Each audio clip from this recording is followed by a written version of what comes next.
আসসালামু আলাইকুম my dear viewers, welcome back to my channel Bangla রান্নাঘর টিভির পক্ষ থেকে সবাইকে স্বাগতম জানাচ্ছি মসুর ডাল আর পাট শাকের অসাধারণ একটি রেসিপি দেখার জন্য।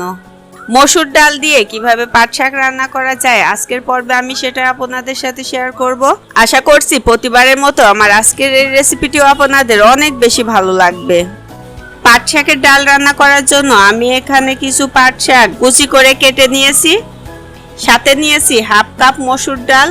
ডালটা আমি 2-3 বার কষলিয়ে পানিটা পাল্টিয়ে পরিষ্কার করে ধুয়ে নিয়েছি।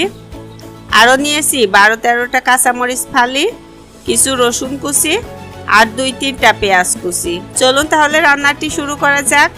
রান্নার শুরুতেই প্রথমে আমি ডালটা সেদ্ধ করে নেব। এজন্য আমি একটি ফ্রাই প্যানে ডালটা দিয়ে দিলাম, সাথে অ্যাড করে দেব 2 কাপ পানি। পানিটা দেওয়ার পর আমি পেঁয়াজ কুচি, রসুন কুচি, মরিচ ফালিটাও দিয়ে দেব।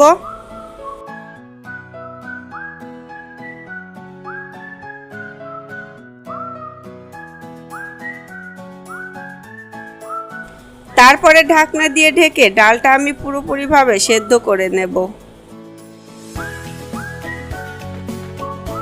ফিরে এলাম ডালটা একেবারে পুরোপুরিভাবে সেদ্ধ হওয়ার পর।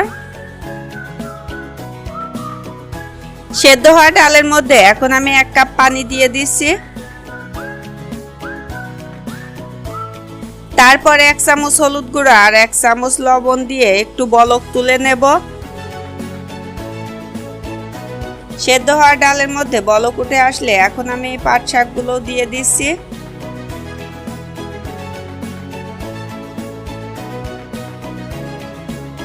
তারপর নেড়েচেড়ে ডালের মধ্যে মিশিয়ে নেব আর ঢাকনা দিয়ে ঢেকে এটাকে 5 মিনিটের মতো সেদ্ধ করে নেব।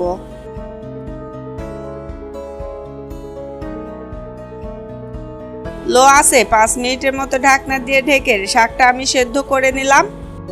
এখন আমি এই ডালটাকে নামিয়ে রাখবো আর ফোড়নের জন্য দিয়ে দিচ্ছি পরিমাণ মতো একটু তেল,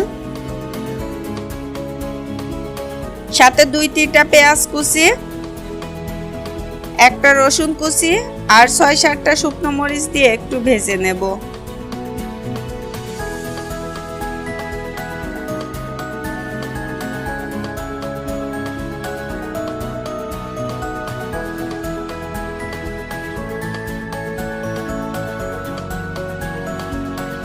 পেঁয়াজটা আমি ব্রাউন কালার করে ভেজে নিলাম। এখন আমি 1 চামচ জিরা আর হাফ চামচ কালো জিরা দিয়ে মিশিয়ে নেব। তারপর আমি শাক আর ডালের মিশ্রণটা দিয়ে একটু নেড়ে নেব।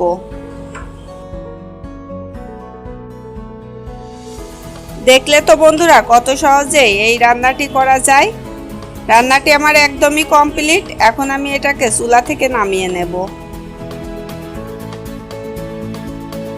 চুলা থেকে নামিয়ে আমি একটি সার্ভিং ডিশে পরিবেশন করে নিয়েছি।